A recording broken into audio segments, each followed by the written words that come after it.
Testing 1, 2, 3, everybody. This is Radio Free Mormon right here, broadcasting behind enemy lines.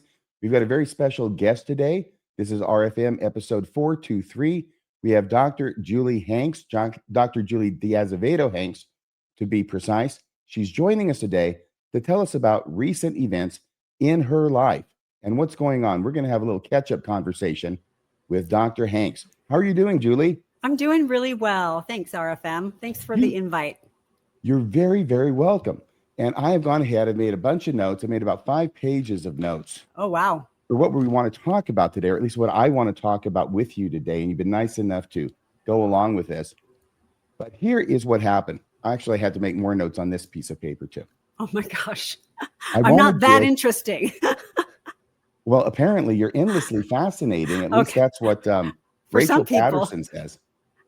He says you're endlessly fascinating, sort of like an ant under a microscope or something. Okay. But this is what I want to do. I want to cover 3 things, okay? And I'm framing this so everybody will know what's coming. Yeah. First off, I understand that there's been a shift in your relationship with the church recently. Okay. I want to give you a chance to describe what that is, because God knows that other people have been describing it for you in ways that I'm kind of suspicious of. Yes. That'll be part 3. But the first part is you talking about you. Second part is when you went on a podcast called Girls Camp a couple of weeks ago.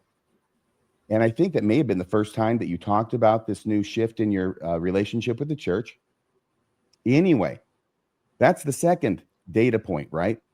Then the third one is that as soon as Jacob Hansen got wind of that podcast from Girls Camp, he had to go into his own podcast about you leaving the church. Yes, it's called Julie Hanks Leaves the Church. I have reason to even doubt the title of his podcast, but go ahead. Yeah, I have not resigned. I have stopped attending. In June, someone asked me, "Are you still active?" And on my Instagram stories, I just said, "I'm currently not attending," and then that kind of created some hubbub. Then, but the Girls Camp podcast a few weeks ago was really the first time I talked about it really in depth. Well, hopefully you can talk about it. Maybe not as much in depth because we're going to get to the reaction, but certainly hitting the main points of it. Because we can't cover the whole thing in our 1 or 1.5 hours. I want to get to the response too. But first off, I thought that maybe Julie Hanks Leaves the Church might be a bit misleading on the thumbnail from Jacob Hansen. I'm using the same title, by the way, to riff on his, except we're going to put doctor in front of it to show you the appropriate respect. Instead of Julie Hanks Leaves the Church. What? I said, well, thank you. You're very welcome. Dr. Julie Hanks. Oh, by the way, I've got this here. Here's my thumbnail. This isn't going to be the thumbnail that we're going to use, but it's a thumbnail for the show. My music days. Yay. I like this picture that I found. I can't help but think of the song Edelweiss when I look at this picture. I've been humming it. You can think whatever you want. It's really nice. But the main thing is you got the doctor there in front of it. Yeah, thank you. I appreciate that. You're very, very welcome. So can you tell us, in your own words, what it is that's been going on in the last little bit with you in the church? That was terrible. I'm going to ask you a question again, okay? And then put me back on the screen, not into the green room. I had 2 pictures with you on both of them, and I picked the wrong one. I apologize. Yeah, you're fine. But go ahead and tell us what's been going on. Yeah.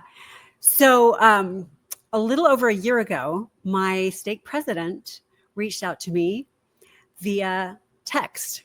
And in fact, I sent you some, you were part of this unfolding, RFM, because I sent you some text because he wouldn't tell me why he wanted to meet through text. And we had this 3-day text exchange where I said, okay, I'm happy to meet if you will tell me the purpose of the meeting.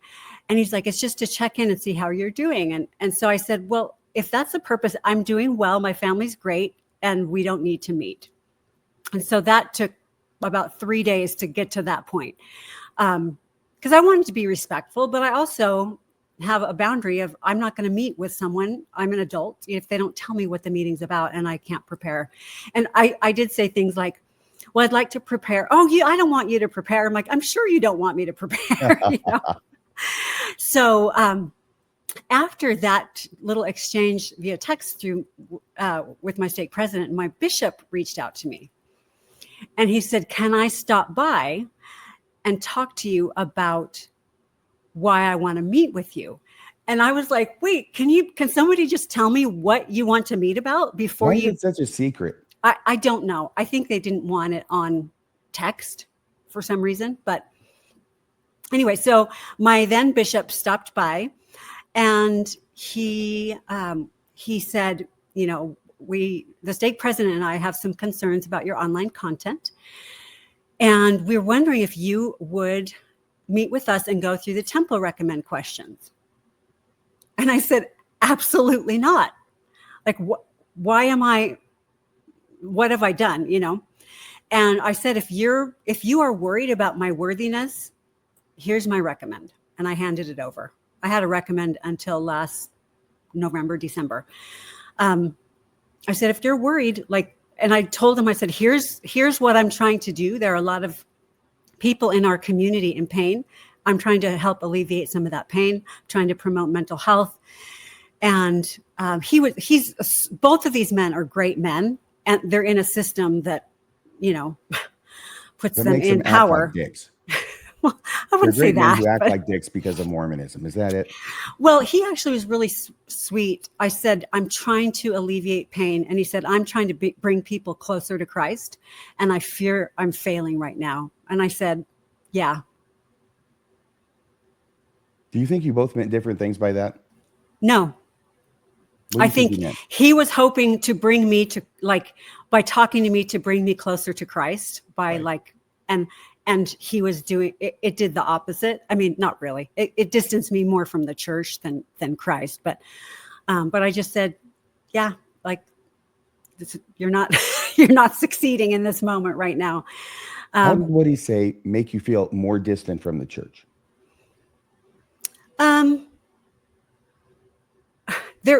We weren't talking about Christ. We were talking about being called in with two men who think they have authority over me without telling me why, and just the structure of it. And the fact that any adult could call in any other adult is just wrong. Okay, so that happened. And then my stake president called me. And so I for a second decided, do I want to answer or not? I decided to answer. And we chatted, and he was able to tell me that it was my online content. There was some online content that I'd posted recently that was concerning to him. Did he tell you what it was specifically? He did when we met. So I did go in to meet. I said, I'll come in and meet with you. I invited one of my friends who's also a therapist, who's in my old stake. And because I've since moved. And we went in, and he read the definition of apostasy about 3 times. He talked about a post that I talked about trans. When the trans policy changed last year, I spoke up and just said, this is harmful. This perpetuates stereotypes. And by the way, Julie, could you tell our audience what that trans policy is? Because I want to make sure everybody's tracking with this story. Yeah. So I don't remember all of the changes, but some of the ones that I was speaking to is that trans people have to go to the class of their sex assigned at birth. They can't go with their gender. They have to have an escort. They can go to the bathroom, but they have to have an escort go with them. They can't work with the youth or children. So those were the things that I think were really problematic. And I think I said those in the handbook in writing, didn't they? Yeah. This was changes in the handbook. And I just thought, this is perpetuating stereotypes that trans people are dangerous to children. It's not respecting their gender that they identify as. So basically, a trans woman wearing a dress would have to go into priesthood meeting. Like that just is not healthy. That's not appropriate. That's damaging to their mental health. So I said some of these things in a reel. So we mentioned that. And then I also had talked about, there was last year in the spring, there was kind of a refocus on garments.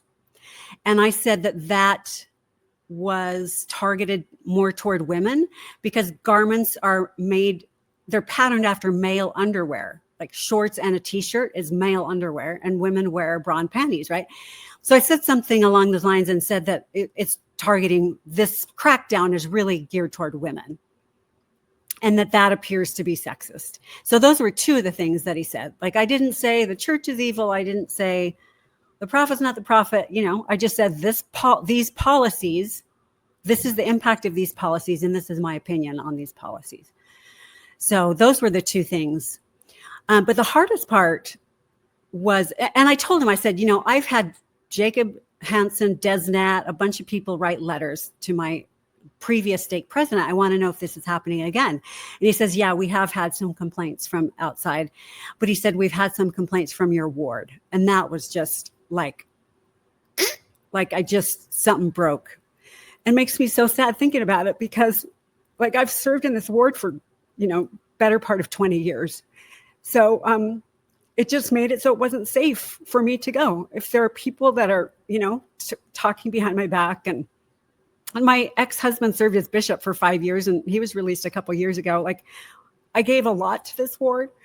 So that was really the hardest part, I think. And that was really the kind of the straw that was like, I'm not going to go back. Why do they do that to people? Can't they see that what they do is they make it so that you don't know who it is in your ward? It could be anybody who's going and talking behind your back to your leaders. Right. And that's why it was like, oh my gosh, I never have felt unsafe at church. And I recognize there are a lot of communities that do. Trans people, LGBTQ people feel unsafe at church, progressive. But I have never felt that unsafe. Like, oh my gosh, this is not this. I can't continue to do this. I don't want to do this. And so I think in December, I stopped attending in January, and I haven't gone back. I stopped attending. Can we go into this just a little bit more? Sure. Only because I'm sure there's some people out there thinking, so you found out some people were talking behind your back and said that there were some complaints about you, and this might seem to them like an overreaction. Oh, Let me tell you a brief story, and then I want you to explain why it was that made you feel not safe in your own ward.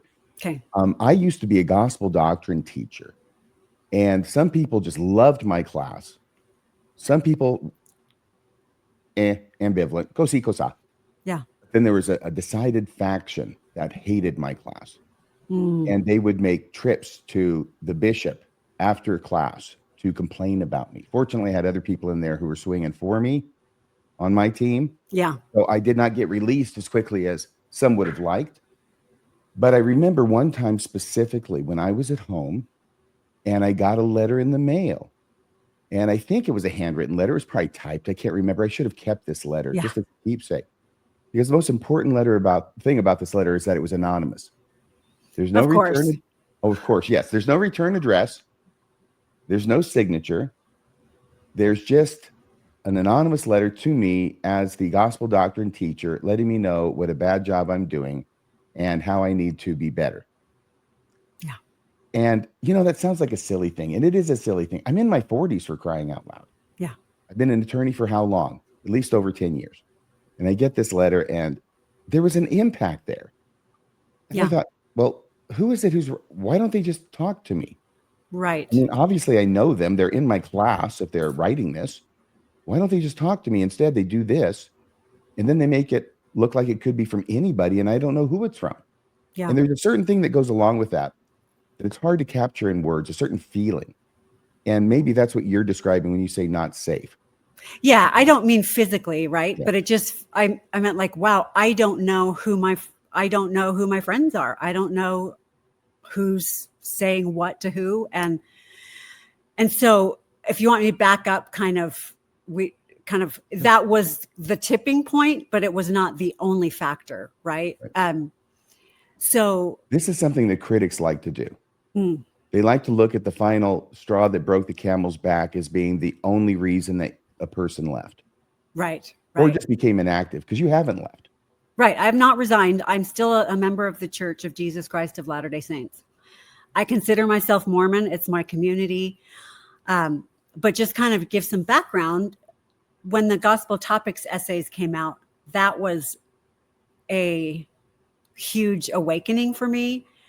Just going, wait a second, things that I was taught were true are not true, and things that I were taught were anti-Mormon are true.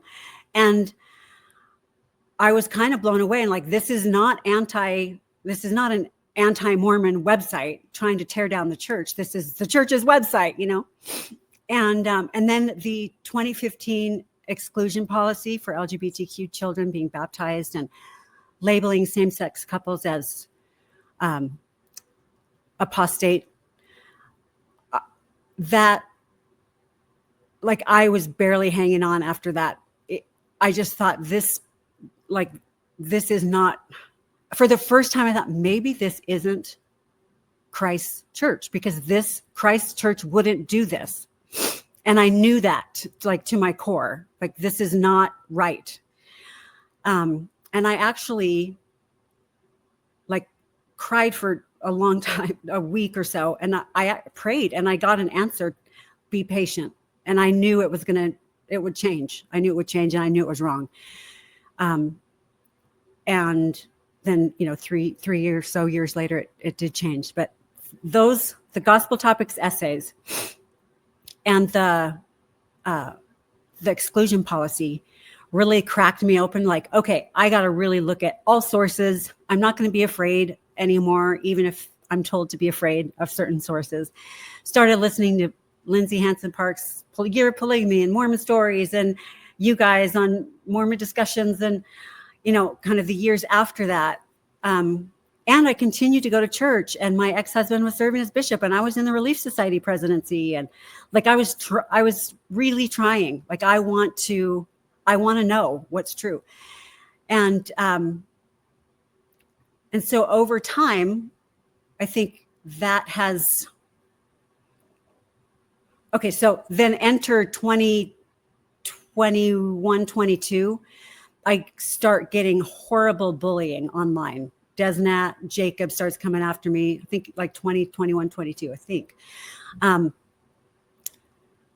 I'm just like, these are people who claim to be active members of the church. Like, that was really disheartening. I had violent threats. I had someone claiming they were going to come to my stake and bring proof of my apostasy to my stake president, which means he had found out where my stake was. There were just some kind of scary things that happened during that time. But I was really trying, and my work, a lot of my work has been, or most of it has been for the LDS community. That's primarily who I've seen in my practice for 30 years, practicing in Utah, people across that spectrum. I spoke for a decade to LDS women. I wrote a book for LDS women in 2013. So that's where my heart is. And I knew that if I took a step back, I would lose the active LDS ear, right? Because once you step back, you're suspect. Because if you're not all in, then you're all out, and you're trying to destroy the church. So yeah, over time, like, I just learned more and more and realized, like, wow, this is not what I was taught it was. And maybe it's, yeah. So I lost trust more than a faith crisis. It was a trust crisis. Like, wow, I don't trust this organization. And then the SEC scandal, that, find out how much money the church has. I stopped paying tithing about 2 years ago. A year and a few months ago, I stopped wearing garments as an experiment. Like, I'm just going to see what it's like. Mm-hmm. Because I learned about the history and the masonry and what this, the symbols originally meant. And I just thought, you know what, I'm just going to see. And so I really liked not wearing them. And so I didn't wear them after that. So then fast forward to last winter, and the meetings with the stake president and the bishop. I forgot to mention that I gave my stake president nearly 500 typed out letters that I printed out that people had emailed me of support of how I've helped them. When you were soliciting those, there were some questions going around about whether you'd been called into a council. Yeah, I remember that. And I wasn't called into a council. I was called into a talking to, Mm-hmm. Yeah. So that's kind of, I haven't attended since January, haven't worn garments for a year and a half. Oh, then I got separate. Let's see. My ex-husband and I decided to divorce in February. This has been a crazy year, RFM. Yeah. I moved in March, got divorced in May, started dating, then became an empty nester in August. So I've been through, a lot of changes in the last 10, 11 months. How are you doing without the support safety net that the Mormon Church provides? I'm doing so well. I'm actually surprised because the church taught me that it's really hard to thrive outside the church. Yeah. And I have great family members, great friends. I do not feel a loss. And I think I've been grieving for the past 10 years too. But at this point, I haven't missed it at all. And I'm doing great. So they were wrong. Well, I'm sure there are those who will be happy for you and others who will say you're lying. Well, because you can't possibly be happy outside the Mormon Church, according to Jacob Hansen and Rachel Patterson. Oh, yeah. Yeah, Rachel's kind of taken up the torch from Jacob to try and discredit me and, put me down. So I don't know why they have such a weird obsession. Well, I think they're threatened by you for some reason. Well, Jacob said that one of his family members left because of me. So that's why he picked up the torch and tried to torch me. The rest of his family members left because of him. Well, I left partially because of him. Really? Tell me about that. I feel so bullied. I have never said anything bad about him. Well, let's start today. I've only defended myself, right? I have nothing against Jacob other than that he comes after me and other really nice people for no reason. Well, I know what his reason is. It's because he gets a lot of views, right? The recent episode he and Rachel did, I think has, I don't know, have you checked on how many? It's in the 60s. It's 63 or 67. Which is way more than his regular episodes. So he makes content about me because he gets a lot of viewers. Well, let's see if that works for me, shall we? Shall we? Well, I wanted you to be able to tell your story and also be able to respond to some things that he said. Yeah. On his most recent video, which you said you haven't seen yet, but I have, and I made some clips. But first, I want to talk to you about a few things. You went on girls' camp. Was that the first time you talked about your decision to not be active in the church since January? On a podcast, it was that or Valerie Hummaker's Latter-day Struggles. We both talked about our stepping back. And then just on a slide on Instagram. So yeah, but that was the first kind of big acknowledgement. Why did you decide to make that acknowledgement then? And this is a couple weeks ago for everybody. Well, I didn't feel like it was new, but when people when you found out, you're like, oh, this is new, but it's actually old. But I really like Girls Camp Podcast. I like Haley, and I just thought she invited me to come on, and I thought, why not? Why not talk about it? Yeah. So, and I took some time because I have 4 kids. People are processing a lot in my family right now, and I didn't want to be. It's different to talk professionally versus talk about my personal life and choices. Yes. There's a difference, and so I had to be ready and feel like the rest of my family was ready for me to talk openly about things. Okay, really good. Well, I will tell you that when I watch Jacob talk about anything, but you specifically, it's almost as if he's trying to misunderstand you. Oh, and take it out of context. Anything you say will be used against you. Yes. Well, first be misquoted and then used against you. That's an old T-shirt that I saw once. You have the right to remain silent. Anything you say will first be misquoted and then used against you. There's a lot of truth in that, but there's definitely a lot of truth in it when it comes to Jacob. So one of the things he said, I don't have a clip for some of these. What happened was I started going through it and I started making a few notes about this. They said this. And then I thought, oh, heck, I'm just going to have to make some clips. Okay. So the first part are not clips. The first part are just the things I wrote down, but there'll be plenty of clips. Don't worry. Okay. The policy of exclusion, he refers to the policy of exclusion, and you're saying that that was a big turning point for you back in 2015. Yeah. And then what he does is he interprets that maliciously, I think, as saying, well, that's when you stop believing in the church. In other words, before that happened, you were a 100% believer. And after it happened, you were a 100% not believer. He wants to do that in order to crucify you by playing clips of you after that date in which you say that you're a believer. Okay. Well, how would he know any of this? He has no idea. This was a huge effort between him and Rachel. I keep looking down. I don't know her name very well. Rachel Patterson. Yeah. To psychoanalyze you in a very gossipy, kind of unpleasant, uncharitable sort of way. That's what they do. That he did that, and it's just sort of like, Jacob, I know you've never experienced this, okay? And I have, and you have, and a lot of people out there have. And what I mean by experience, this is transitioning out of Mormonism, graduating from Mormonism, leaving it behind, stepping back, whatever you want to call it, okay?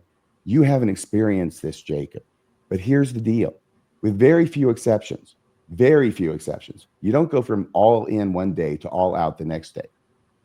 This takes a period of time. And for me, it was decades. And for most people, it's years. And it's not just, 100% on, then 100% off. It takes time. I'm not 100% off. You're probably not 100% off at this point. He wants to make it that way so he can make his points. It's all about making points for Jacob and trying to show that you're a liar. That's really what he's going for. And not just that you're a liar, but that you're lying about your activity in the church and your belief in the church in order to lure in unsuspecting, believing Mormon women so you can poison them against the church and get them to leave too. Yeah. I really, really appreciate it when people tell me what my intentions are. I always really, really love that. Yeah, well, I'm sure you've heard enough of Jacob doing that in the past. Yeah, I'm like, oh, really? That's what I believe? Thanks for telling me. That's my goal. Here's the thing. He has no idea what my life's missions are. Like for me, I think there's room for what he does in the church and there's room for what I do in the church. But he doesn't think that. He thinks there's only room for what he does. He's not acutely aware of the pain of so many LDS women. And I am. I've sat with him for 30 freaking years, like crying and like the same story over and over again. It's like I've seen patterns. And it's like, what if this is part of what I'm on the planet to do? Like, who is he to say I'm not? And like, I leave room for what he's doing, but just, it's like, can you leave me alone? Like I leave the church and he still doesn't leave me alone. I step back, whatever. Jacob Hansen does seem to be a bit obsessive compulsive when it comes to Dr. Julie Hanks. I guess. I think his wife's had a few talks with him about it too.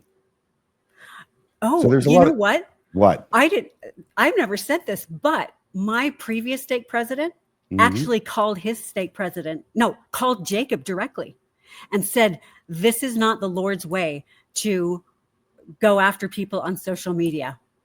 He told him off. Well, I guess Jacob didn't listen to him. He didn't listen, but still, I felt good about that.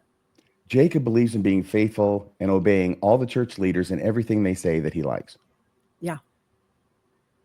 Okay. So I mentioned psychoanalyzing. By the way, he says that Your problem, by the way, your problem, Julie. Yes, tell me. Your problem is that you came to the point where you started listening to yourself instead of, quote, this is his quote, deferring to the leaders of the church, unquote. That's your problem. Do you think that's your problem? Do you think that's an accurate description of you? I don't think it's binary, Jacob. It's not listen to the leaders or listen to myself. Those are both sources of information that each person has to weigh, right? I'm not going to abandon myself and follow the church leaders blindly. And I'm not going to just, like totally disregard everything they say. I still listen to things. I still do things that the church has taught me to do. So it's not black and white. And because I talk about using your own personal authority, like being, and I use that phrase because women have outsourced their authority to the point where they don't know what they want or think or feel, or like they've given up on their dreams. And so like, I've been trying to give women permission to say, look, you matter in this equation. Like you can be a main character in your life. And Jacob's like, no, you can't. You only have to do what it's like, no. Developing a self is part of healthy, like having a healthy life, healthy mental and emotional health. So I'm just like, I've never said don't listen to the prophets. I've never said that. I've said listen to yourself too, but whatever. He's going to believe what he believes. Yes. What I hear Jacob saying is, no, the world cannot revolve around you because obviously it revolves around me. He also said this idea that you have of doing what you want to do, that you're the boss. As a woman in the Mormon church, or actually I think anybody, you'd probably give them a similar advice, but that you're the boss. And then he says, this is the most satanic doctrine of all. That's a quote. So Jacob is the boss of him, and he has chosen to follow God or follow the prophets or whatever. He's making that choice. Who's making that choice? He is.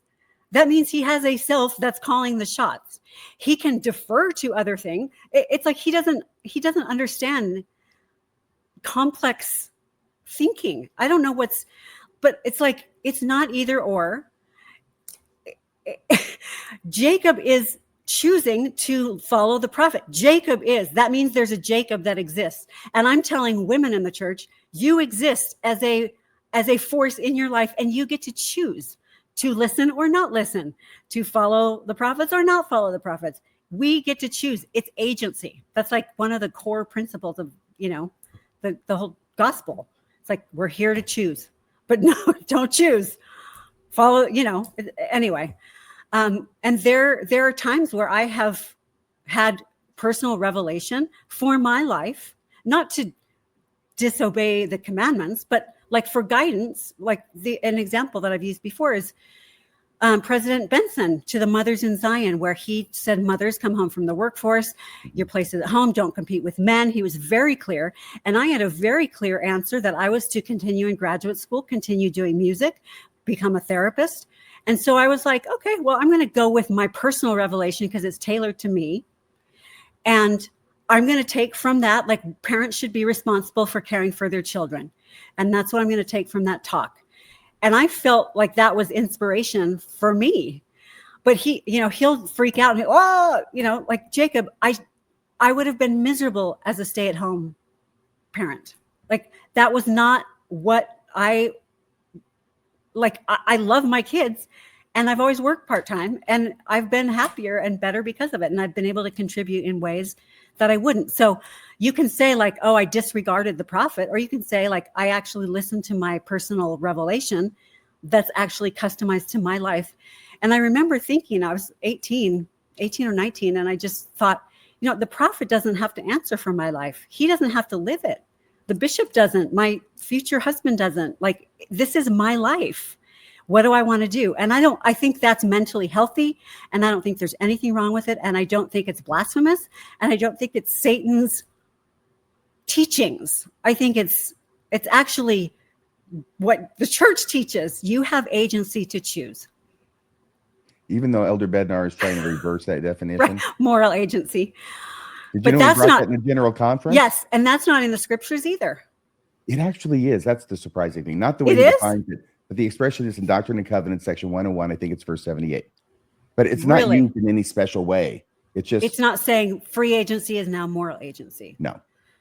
Yeah. Well, agency, whatever you want to call it. I was surprised to find that out this weekend because he mentioned it. He didn't give the reference. He said it was in Doctrine and Covenants. And so I'm listening, I'm doing a Google search. Like, well, what do you know?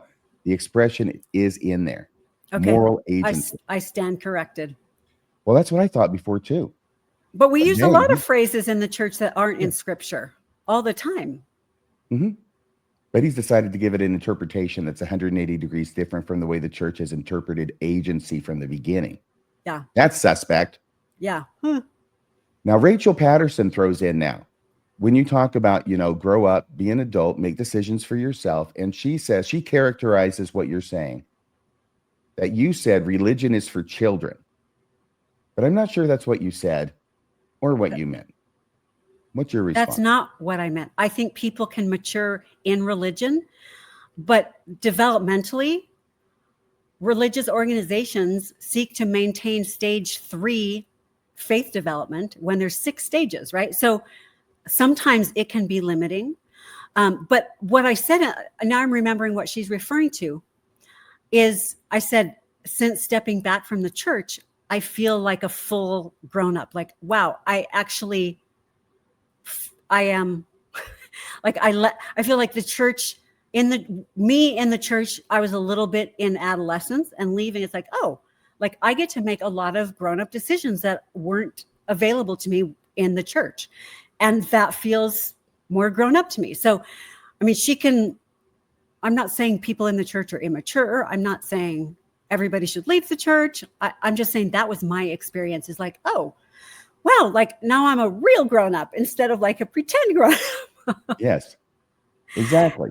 Because really what they're advocating for, and I believe I'm being correct, is that what they're advocating for is that you never grow up, that you never come to the point where there is not an external person telling you how to live your life. Right. And you have your parents doing it, telling you what the leaders tell you to do, the church leaders tell you to do when you're a kid. And then you leave your parents, but you don't leave the leaders. And they're continuing to tell you what to do all the way through your life. And you're never supposed to grow to the point where you actually take that source of authority and put it inside yourself and say, I get to make the decisions now. So in Fowler's stages of faith, that's the transition from stage 3 to stage 4 is in external authority to internal authority. And the church does not support very well people who go beyond stage 3. And I would say Jacob's in a solid stage 2, 3.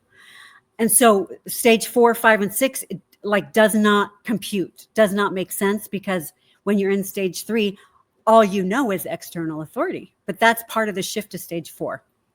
Okay. He's an angry stage 3. Yeah. Why do you think he's so angry? Do you think there's a little bit of insecurity there? Do you think that he's starting to realize he's on wobbly ground? I don't know. You mean his anger toward me or just in general? Toward you. He has it generally. It's not just toward you, although he does seem to have a thing for you. He has a thing for me. Ew. I think he's passionate. I think he's smart in some ways. I think he's passionate. And I think most of all, I think he's terrified of change and terrified of anyone losing their faith. And I guess I have a different perspective. I don't think the worst thing that can happen is someone lose their faith in the LDS church. There are a lot worse things that can happen. And most of my siblings are out of the church. Most of his are too. And it's and they're great people living amazing lives. And the world didn't, fall apart. And so I just don't, I think he has a really hard time and he gets angry and is fearful. I think under the anger is fear. When people say things that are out of his stage 3 box. Well, he goes on to say, and I'm still in my notes. We'll get to the clips in a second. Oh, okay. Baby. Okay, hang in there. We'll get to the clips. I know you love the clips. I love the clips. I haven't seen the clips. It's going to be fun. But he goes on to say about you and about your message, which they've, characterized the way they have, mischaracterized, I would say. He says, where is Christ in all this? Is she even a Christian? Okay, Which can is I funny, respond? because I thought I wrote after that, asks the Mormon, ! LOL. Yeah, where's Christ in all totally. this? Is she even a Christian? So when I am acting as a licensed professional in a professional capacity, I am neutral about religion. Like, I'm not going to tell someone to leave the, Catholic Church or to join this church or to believe in God or believe in Jesus. Like, that's not my role as a mental health professional. My job is to help people decide what they believe and figure that out for themselves. So Christ, he has no idea my relationship with Christ. Just because when I'm acting as a professional, I don't mention Christ, that's not my role. I am not evangelizing for the LDS Church when I'm acting as a professional, and that would actually be unethical behavior. When I'm representing criminal defendants as clients, I actually don't try and get them to join the church either. Really? Why not, RFM? It just seems you're like so dark. Your heart is dark. Where's Christ in all of that attorney stuff? I'm not exactly sure, but there's no Jesus around lawyers. I can guarantee that. It does seem to me at some point, I looked at Jacob and I thought, this guy's kind of judgmental. That's what fearful people do. He's afraid. Like, he's just this little kid that's afraid of the progressives, afraid of LGBTQ, afraid of change, afraid of people leaving the church. Like, I just don't choose. Afraid of what? Himself losing his testimony. Maybe. Like all his brothers and sisters. Yeah. I have a lot of empathy for him. Like, I really believe that he is doing what he thinks is right. And I have respect for that. I just wish he would not point it at me so frequently. Yeah. After watching this and watching him for a number of years, I've decided here's the expression that I think best describes Jacob Hansen. He's the Eddie Haskell of Mormon podcasting. I'm not familiar with that reference. So who's Eddie Haskell? I'll do some research. Did you ever watch Leave It to Beaver? A long time ago. Remember Wally's friend who was super annoying and always being super complimentary to his mother? That's nice dress you're wearing today, Mrs. Yes. Beaver. Okay. I thought you were talking about an actual podcaster. I was like, I don't know, but I get you now. Okay. That's Eddie Haskell. Completely insincere. Yeah. Gotcha. Okay. That's who he is. The Eddie Haskell of Mormon podcasting. I want to share a story with you that came to my mind when I was watching their recap. We are getting to these things, but this is an important story. It's with my second wife. And I've told this story before, but it's so important. And she would have been in her 40s by this time and had 3 children and got married early to her first husband, like the prophet said, and started having children right away, like the prophet said, and stopped going to college at BYU, Hawaii, like the prophet said, and raised her kids and focused on her family, and neglected her career, like the prophet said. So we're at home one night. We've got the back in the old days when it was home teachers instead of this ministry nonsense. We had home teachers come over, and one of them, they were splitting with a missionary. So they had one missionary come along. And this missionary starts telling us about this new program called I'm a Mormon. It's an I'm a Mormon campaign, and he's really enthused about it. He's seen this great video clip about this lady who's talking about how, she's got kids, she's got family, she's got a career, and they're following her through whatever her career was. And at the end of it, she says, I do all these things, and I'm a Mormon. And I'm barely listening at this point. It's the home teachers. You got to do what you got to do. Yeah. But what I was surprised by was the reaction that my second wife had. Because she got so upset. She started crying. She didn't cry a lot. She would get upset frequently, but not the crying part, okay? But she starts letting out and laying in to this missionary. She's not mad at him. She's mad at what she's hearing. Right. About how it was that she sacrificed her career because the prophets told her to. She had the kids early. She got married young. She raised them. She focused on them. Now she's past that age, it's kind of in the rear view mirror now as far as a career goes. And here he's telling me that the church is now putting out ads with women in it saying, I have my family, I have my kids, I have my career, and I'm a Mormon. And she was very frustrated and upset by that. Can you understand that? Absolutely. Absolutely. And that same sentiment was expressed by a lot of women when Camille Johnson, the Relief Society general president, was called, and when she spoke about following the prophet and then balancing a career and family, people are like, wait, how come you had permission to do that in the 80s, but we didn't? I just have a really hard time. I'm really tired of men telling women how to live their lives. Like, it just gets really tiring. I can only imagine. By the way, when I put the question, can you understand that? I know you can understand that. It was just my way of throwing the ball to you to get your comment on it. Yeah, totally. Okay, I'm going to skip some things because I want to get to these clips. And I know everybody wants to get to these clips. And I know you want to get to these clips. Uh-oh. So let me see if I can put this up on the stage. And I think I can. Here's one, right? Oh, yeah.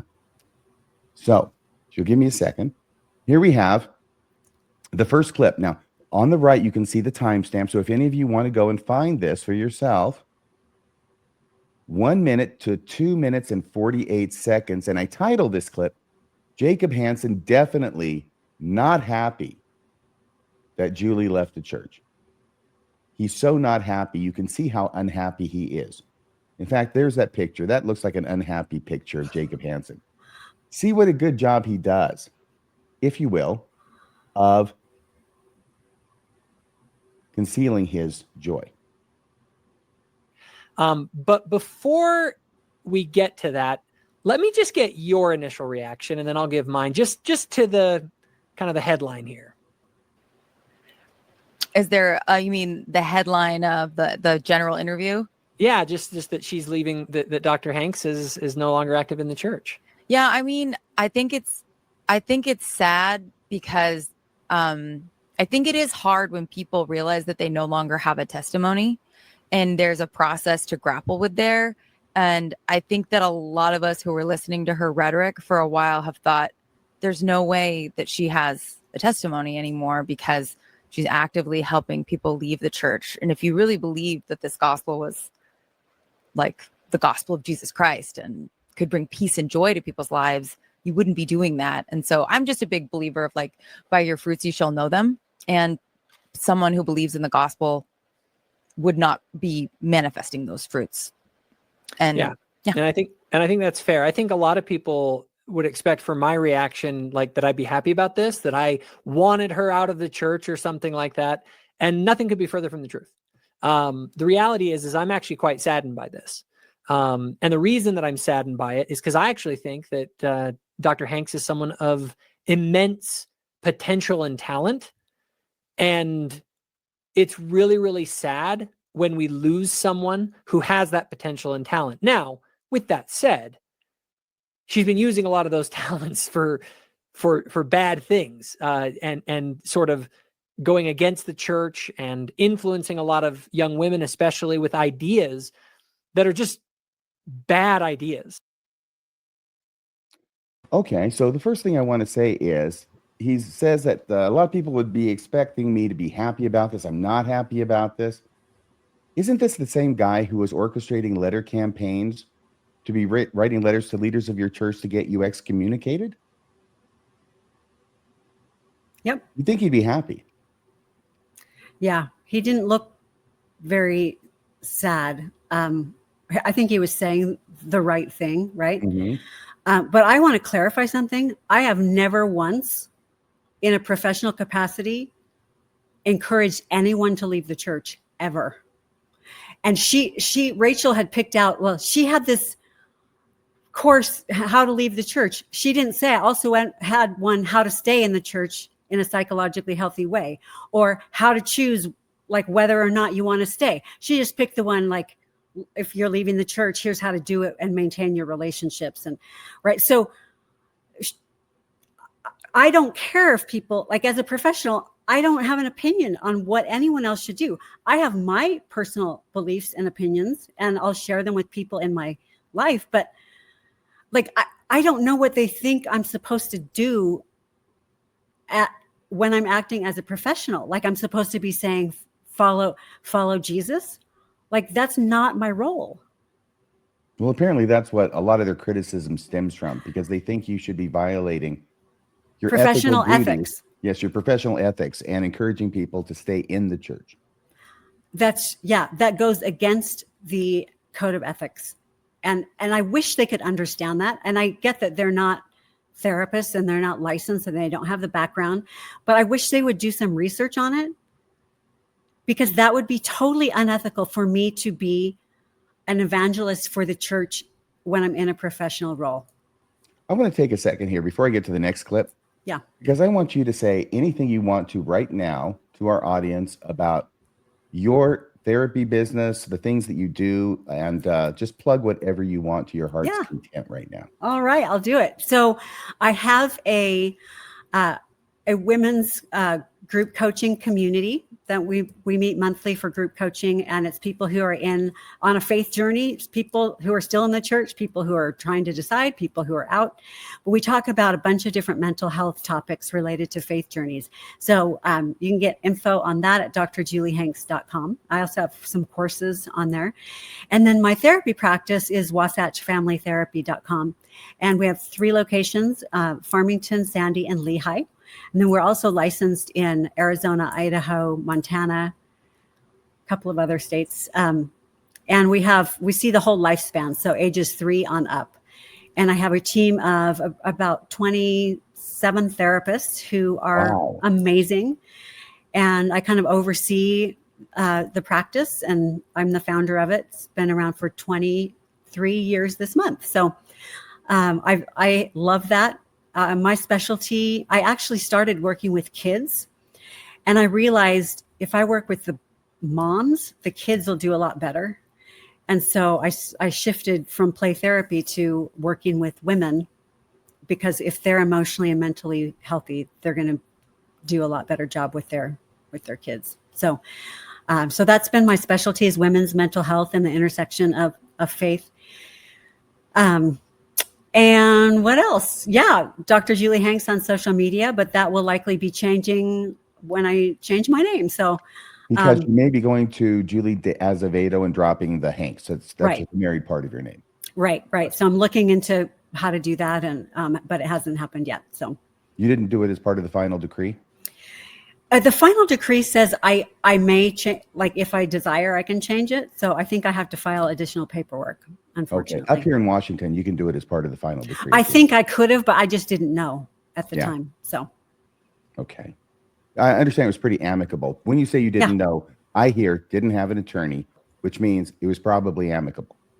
Which means we sat down, made a spreadsheet. Here are our assets. How do we divide it fairly? You take this, I'll take this, go our separate ways. By the way, you're very smart. You saved both of yourselves a lot of money, and you've made at least 2 attorneys very unhappy. Yeah. We used a mediation group to kind of write it up, and they were fantastic. And yeah, it was, we decided to divorce in March, and then, no, February, and it was final in May. So it was pretty quick. Well, congratulations. Thank you. I feel like I graduated. I feel like we both graduated from our marriage. Well, good. I've been divorced twice. I've got 2 failed marriages and a failed engagement. So I know enough to congratulate people when they get divorced. Yeah, it's been good. And the marriage was good too. Like I really honor the 36 years we were together and the 4 kids, and he's a really good person, and we just wanted different things for the last third of our lives. So, well, if you had gotten attorneys, you'd both hate each other's guts by now. It's one of the additional things that attorneys do for no you pay for the hate. Oh yeah. Okay. In spades. Okay. So anything else you want to say before we get to the next clip? I want to make sure you say, and if you think of anything along the way, just go ahead and throw it in. Okay. Yeah. Just because I stopped attending doesn't mean I'm not going to be posting about Mormon community, Mormon mental health, women's emotional health, women's empowerment. Like this is my community. I was formed in this community, and that's where my passion is. So nothing's really going to change. I'm now not going to start leading people out of the church like I wasn't before. I'm still not going to be doing that. In fact, the number one comment that I get is, wow, you actually helped me stay, or helped me stay a lot longer than I would have. There was one of those comments. There is one of those comments in the comments section of the Jacob Hansen video. Oh, okay. And it has like 37 replies to it or something, but I didn't read the replies, but I did see that comment. Yeah. That you had brought somebody back to church or kept them from leaving the church. Yeah. Because when people feel like they have a choice, and I believe people are good, like at our core, we're good.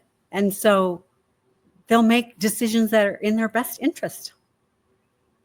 Yeah, that's the problem Jacob has. He wants people making decisions that are in the church's best interest. Yeah. And sometimes those are aligned and sometimes those are different, right? I think that's the crux of the problem, is he says they're always aligned. And you say, sometimes they're aligned and sometimes they're not. Yeah.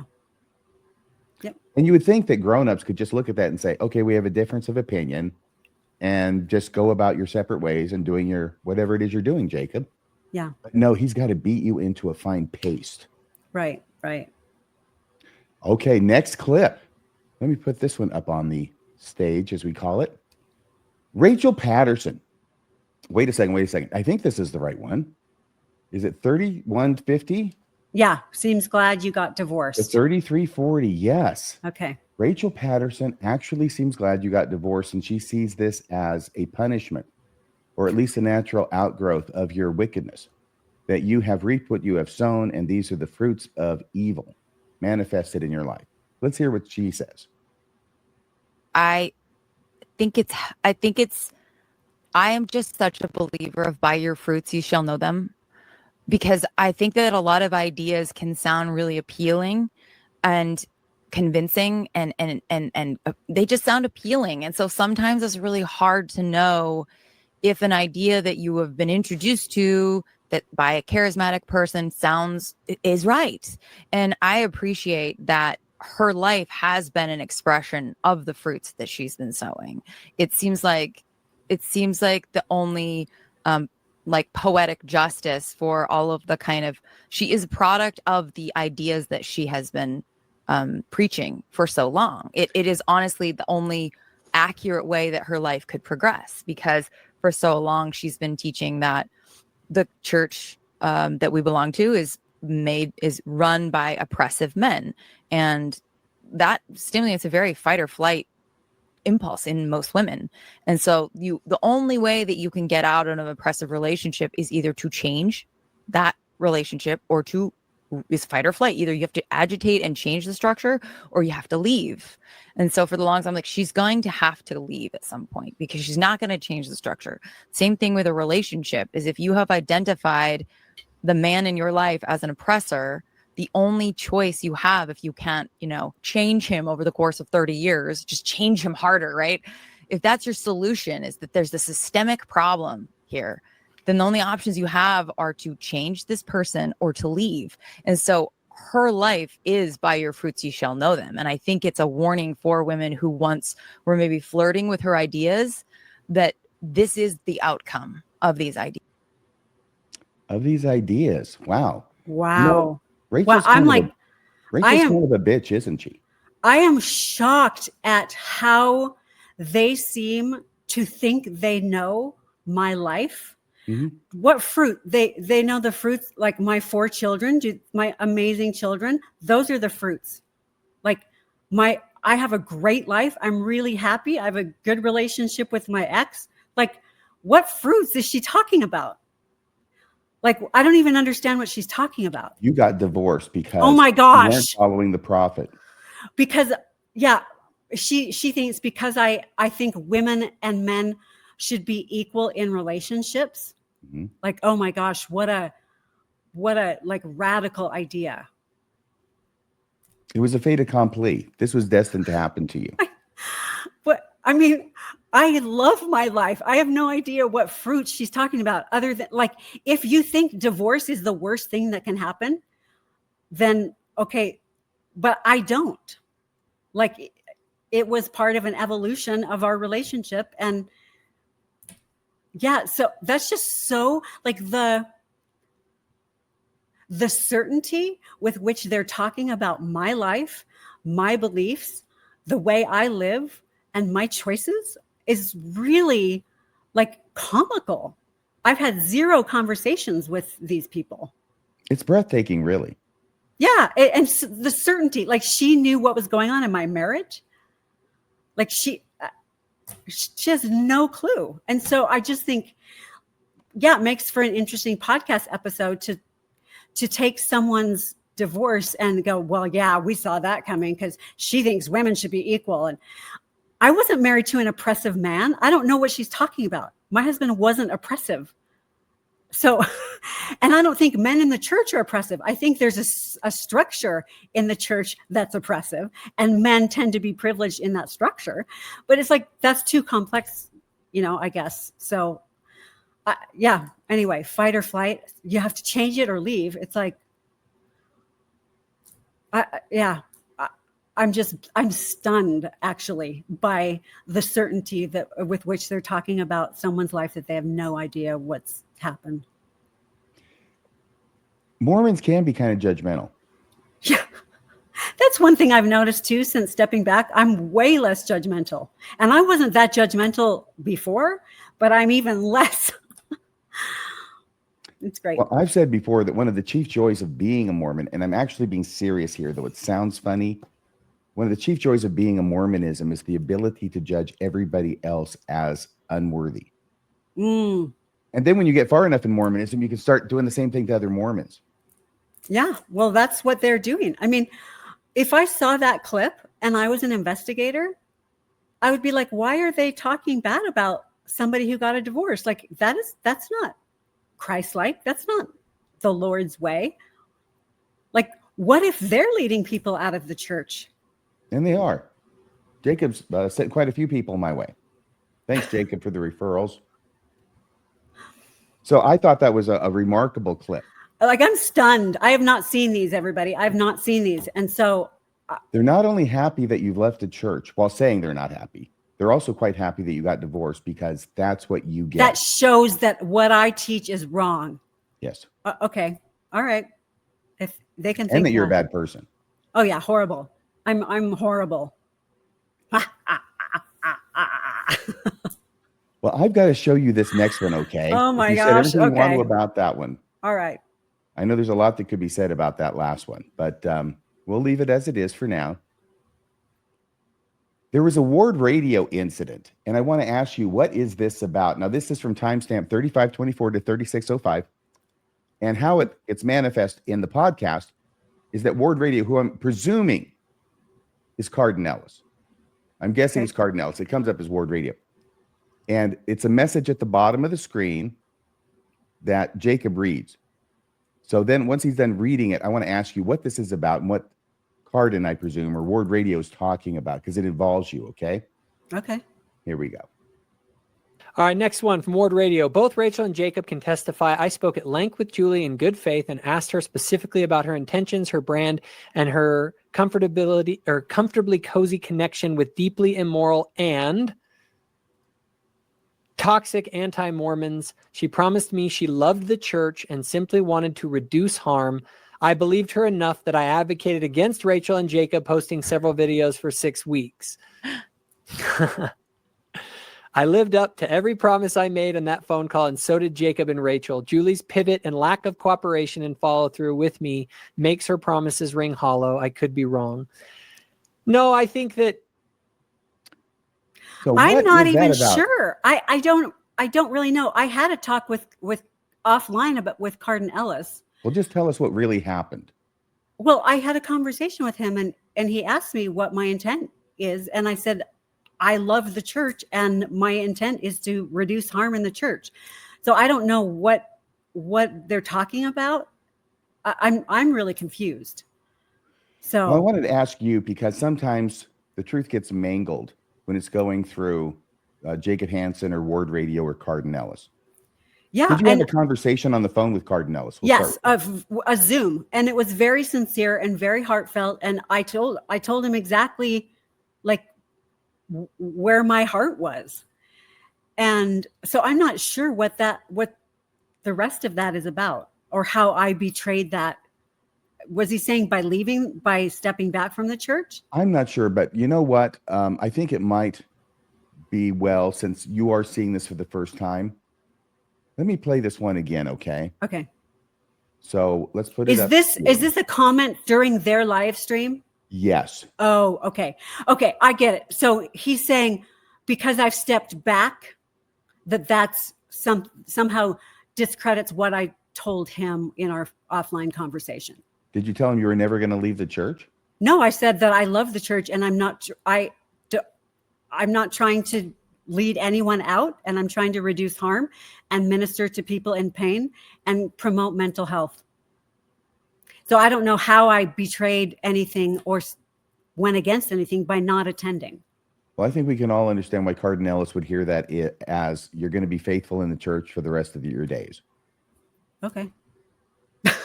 Okay, so let me go ahead and play this, though. Okay. See what it says again. Maybe we'll get a few more clues.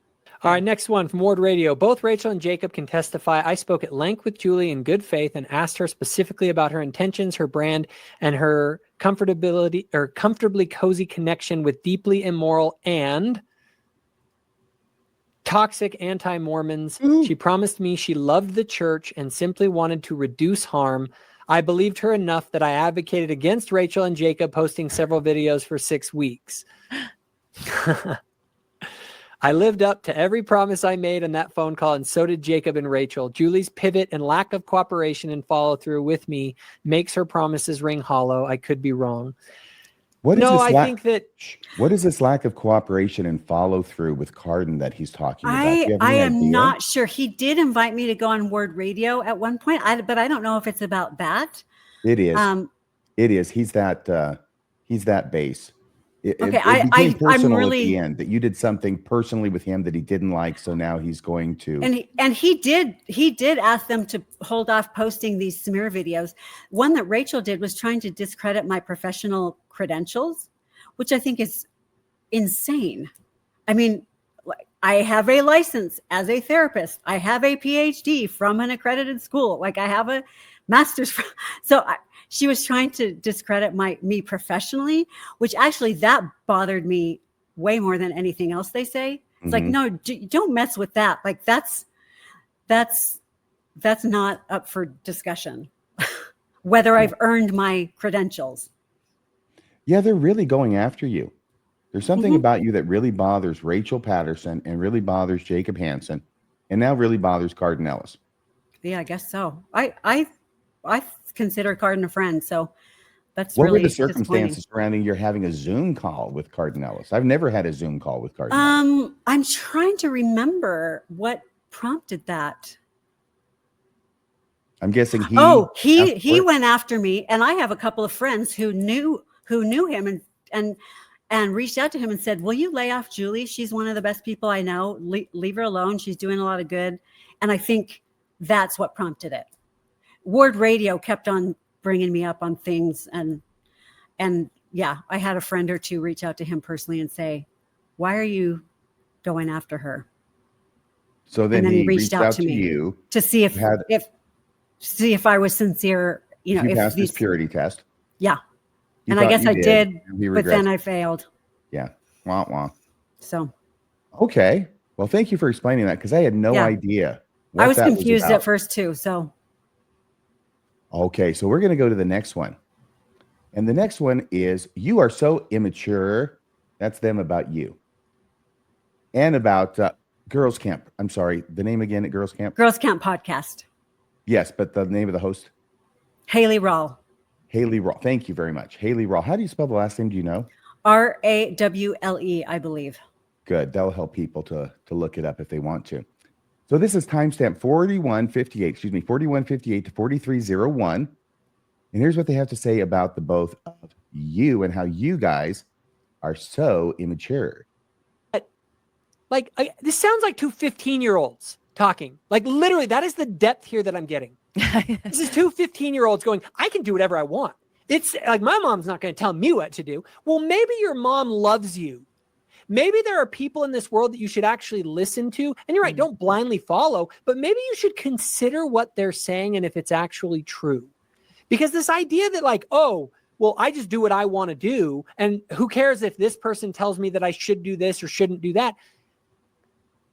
So you're just going to ignore all the people around you who love you and you think that they're all out to get you. Again, there's that oppressive narrative where it's really like, maybe they're telling you these things because they care about you and they don't want you to suffer the consequences. Yeah.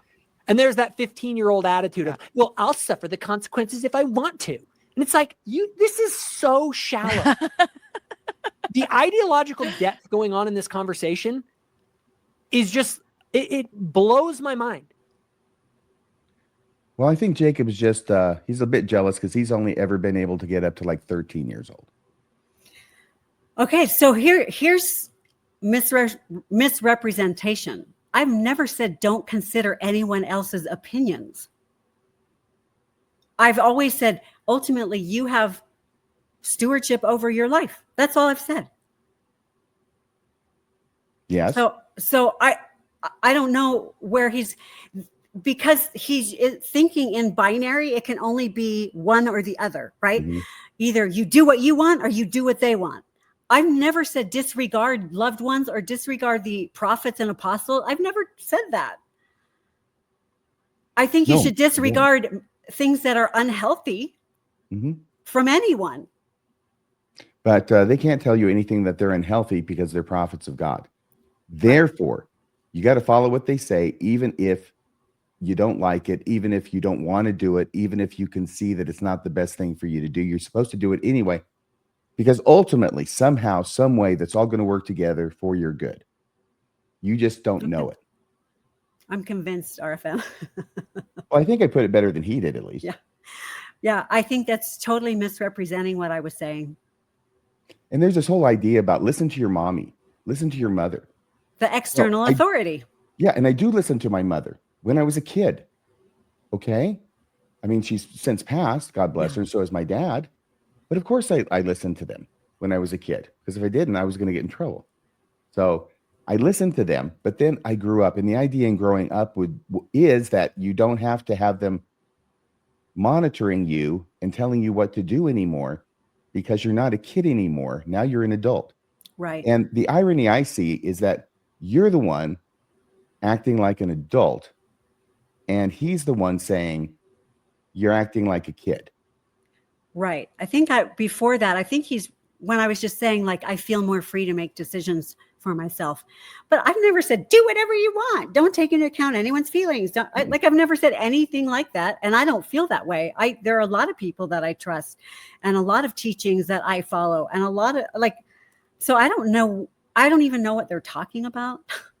Like they're just so off trying base. To score rhetorical points, isn't it? Right. Let's just, beat this dead horse. Yeah. By the way, did you know that Jacob Hansen doesn't even have enough faith to come on Mormonism Live to debate Colby Reddish about the truth of the Book of Mormon? I did know that. He is such a loser. Lahu Zahur. Loser. Jacob, you're such a loser. You are so scared that you will not even come on Mormonism Live to debate Colby Reddish about the Book of Mormon. I've already said that I will not debate you because my mom taught me that it's wrong to make fun of developmentally disabled kids. Okay? RFM, be nice. Be nice. No, this is me. I'm not nice. I'm kind of famous for it. Okay. No, I know. I watch your show. Thank you. So you're funny. I'm also incorrigible. But I say this because he will not do it because he's chicken. We've made this open to him several times. And the reason I'm saying this is because I think it was under the description of this video itself. I mean, I haven't looked at any others of his, and this was today. So I think it's in the description of the video where he accuses people who are in the post-Mormon space of running away from him and refusing to debate him, which is a lie, of course. He's the one running away from the debate that's been, I don't know, months it's been out there for you to debate Colby Reddish on Mormonism Live about the Book of Mormon, and he's done everything to get away from it. I love Colby, by the way. I love He's so smart, very smart. I can see why Jacob would be scared. Yeah, he's a good lawyer. But if Jacob had the truth on his side, and if he had the Holy Ghost to fill his mouth with words, then I don't know why he would be scared at all of anybody. Well, you know why. Why? Because he would be then an associate. He'd be associated with RFM and Bill Reel and those anti-Mormons who, like, he doesn't want to be associated with that. That's his excuse. If he thought he could beat him, he would go anywhere, anytime, That's any true. place. I know. Of course he would. Wouldn't he? That's true. Of course he would. He'll debate anybody except for a Mormon who knows what they're talking about. I think he was going to go on Mormon Stories for a little bit, and then John uninvited him. He thought he was going to get a pay grade increase, a pay increase to go up to Mormon Stories. And then Jacob Hansen thought it would be a good idea to make a video denigrating not just John DeLynn, but his abilities as a parent and all of his kids too, and put pictures up of them all, the family picture. Yeah, that kind of pulled the plug on that deal. Jacob couldn't see that one coming. Oh my gosh, that's so wrong. Did you know that's what happened? I had heard that. Yeah. Yeah. Okay. Well, here's another one now. You're going to like this one very much, I know, because according to, this is Jacob. It's not Rachel. I think this is all Jacob. You are attractive, wealthy, and spoiled. Oh my. And this is how it is that you're able to get your message across and get other Mormon women able to believe your message and leave the church. What's like disturbing as well is the level of like how persuasive how easily persuaded malleable they are to this idea of like, like no questioning this idea at all. We're not going to critique this idea at all. We're just going to, that's a great idea. I'm going to totally live. No, we're not going to think about this at all. Well, and just how it looks. I mean, they're these attractive, wealthy, sitting on a nice little couch, and like it's just like I also think of like the women that I knew who grew up in the third world, and they look at a conversation like this and just be like, "What in the heck are these like spoiled women whining about?" Yeah, and I attractive, wealthy, and spoiled. Oh my! I'm not sure what these women are that Jacob's talking about that he knows from the third world. He might be talking about his mission. He might be talking about his frequent undocumented trips to the Philippines. But what is your response to this?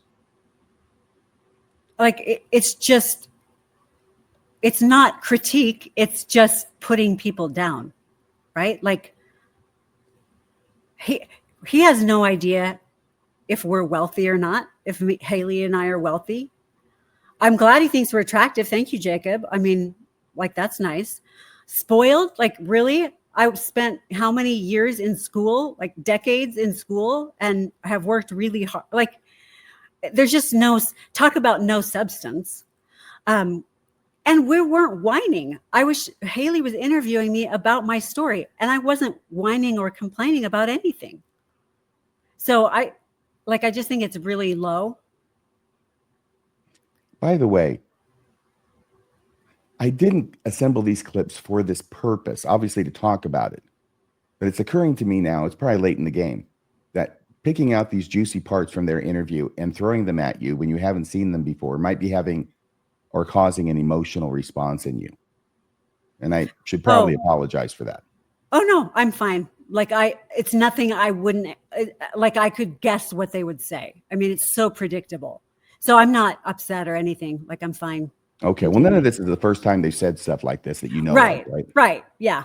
So it's like, I'm totally fine. I just think it's really sad that people would spend their time tearing other people down, even if they disagree with them. Like, that's just not, I mean, I haven't watched this because I don't want to give the time of day to these people. Well, the good news is now you don't have to. Yeah. I did the watching for you, just like did the watching. Okay? I love it. And it wasn't easy because I feel myself losing the IQ points as I'm watching this. They just keep ticking off. So I can only watch so much, and I have to be careful what I do and how long I do it. But this next clip, and we've only got, I think, 2 left. Is that true? Yes. So there's only 2 more clips left. This is a clip where I think they characterize what you're saying as do what you want. And I think that's way oversimplified and misleading.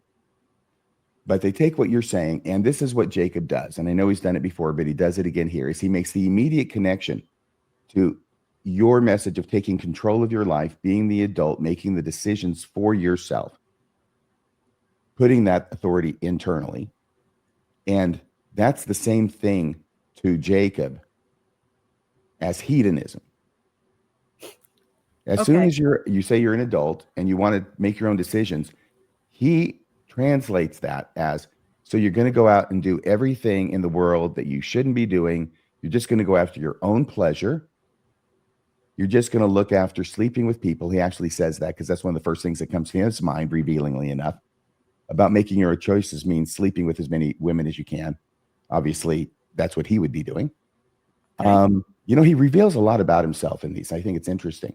I think that's a really good point. This conversation between the two reveals a lot about them more than it does about me. Oh, yeah. A lot of times that's the way it works, isn't it? Yeah. An interesting thing. So here's what he says. It's 47:15, the timestamp, to 48:35. So that's a little bit over a minute. But notice what he does here and how he does it. Here. It's basically the more you follow Dr. Hanks's doctrine, when you actually look at the data, it is bad. Yeah. It leads to mental health problems. It leads to meaninglessness, hopelessness. When you put yourself at the center of the universe, it's not a good place to be for your mental health, for anything. You're not meant to live for you. You actually are meant to carry a meaningful load up a big mountain that you think is worth carrying a load up. And so it's really funny how Dr. Hanks always talks about, there's sort of this assumption. Well, obviously, if you do what you want, you'll be happier. And there is a short-term rush. I'm not going to lie. If a person goes out today, like if you go out today and you start living a hedonistic lifestyle, let me tell you how it's going to be. It's going to be freaking awesome. Okay? It's going to be a ton of fun. You're going to go all over. You're going to do all these things. You're going to sleep with all these different people. But is it sustainable long-term? Does seeking pleasure over the long run lead to a meaningful life? And it doesn't. And that's eventually what happens is you get on the hedonic treadmill and it keeps spinning and spinning and spinning. And eventually you get somewhere where it doesn't go. And so the question is, are you going to sacrifice for something? So the first thing I've got to say is this whole treadmill thing, okay? This treadmill analogy, he's not really good at analogies. He says you get on this hedonic treadmill. Now, treadmills, usually you don't go anywhere, right? Because it's a treadmill. But he says, what does he say? He says a treadmill that takes you somewhere that it doesn't go. If you ride this hedonic treadmill enough, it will take you somewhere that you don't want to go. I thought you just stay in the same place on a treadmill. I don't know. Yeah. Usually you don't travel very far. No. But what did you think about this? Because I think he's setting up a straw man about what you're saying and then attacking the straw man. I've never said do whatever you want and seek pleasure. Like I have no idea where they're getting that. I mean, I know where they're getting it because I say like, you're responsible for your life. You get to choose what's important to you, what you value, what you believe. You get to choose that. But they're assuming you leave the church, then you become a hedonist. It's like, because more things are options doesn't mean you're going to take all the options. Like that, there's just so many assumptions and such black and white thinking in that. It's like this, again, it's fear-based, right? Well, if you leave, if you make your own decisions, you're just going to be selfish and not do anything for anyone else and not serve. And I'm like, really? Like, that's not my experience. I serve all the time. Like, I don't know what he's talking about. So it's just the binary thinking is just fascinating, right? Like it's that you sacrifice everything or you are selfish hedonists. Like, yes. What about deciding what's worth sacrificing for, deciding what kind of pleasure you want? It's not one or the other. So it's a straw man for sure. I think it's clear what he wants to argue is that you need to do everything for the Mormon church And therefore, anything that's not doing everything for the Mormon church, therefore becomes absolutely evil, hedonist, pleasure-seeking, and therefore you're wrong and he's right. But you're right. There's absolutely there's no spectrum at all for him, except the one that he may or may not be on. It's all black and white. Yeah, I saw that. I saw you smile there. Don't smile, because you're only going to encourage me. Okay. I won't smile. Okay, thank you. And but that's what he does. He consistently misrepresents you. Yeah, consistent. And then he consistent. attacks the misrepresentation as if it's you. Right. I've never said any of the things he said on the clips you've shown. Yeah. Like it's his fear about how his fear about what I'm saying or what he interprets it to mean out of his fear. It's all fear-based. Well, I think he wants to stir up his audience to fear and loathing against you. Yeah. Okay, we've got one more clip. Okay. This last clip is a nice clip from Jacob. He doesn't mean it to be a nice clip, but he plays it and it's of you. Okay. Because he's just said what we just discussed, he said, right? Which is that you are teaching total pleasure seeking, no responsibilities, no doing good to other people, just looking after your own self. But then, without any sense of irony, he plays this clip from you saying the exact opposite. In other words, he sets up a straw man of you, then he plays a clip of you saying the opposite of his straw man, what it is that you really believe. This is where you say to do good and be kind. It's from timestamp 4906 to 4936. That's great. All right. Right. Which is true, right? Like a part of a great life is being aware of other people around you and doing good and being kind. But that message is not helpful to women. Like the self-sacrificing message, we're already taught to self-sacrifice. Like we need voices saying, no, you can take care of yourself. Maybe men need self-sacrifice messages, but most women I know don't. And so I think, and I want to. So what he's going to do here, by the way, did you notice that he played that? Are you surprised that he played that of you? No, because I can guess where he goes, right? Like, yeah, that I'm telling women to be selfish and just think about themselves and don't listen to the prophets that say be selfless. And I mean, you understand what I'm trying to say, right? Like we need to balance that message. Women are socialized to self-sacrifice, and no one in the church is saying it's okay to have a self and develop yourself. No, not at all. They're not saying that. Right. And so I'm saying that, right? And so, he doesn't like that. Even just this last conference, it was the first talk out of the box. I think it was. Trying to think who gave it. It'll come to me. But it was basically about how women and the boys, right? It was Oaks, of course. It was the last talk in General Conference. Family Proclamation guy. And it was saying, you need to get married earlier and you need to have more kids. And he doesn't care about what the economy looks like. They've never cared ever since I was a kid. That's never been anything that factors into it. All they care about is you getting married as young as possible. And don't put off having those children because of economic reasons. Doesn't make a difference if you're in school. It doesn't make a difference. The stats of early marriage and early parenthood are contributing factors to higher divorce rates.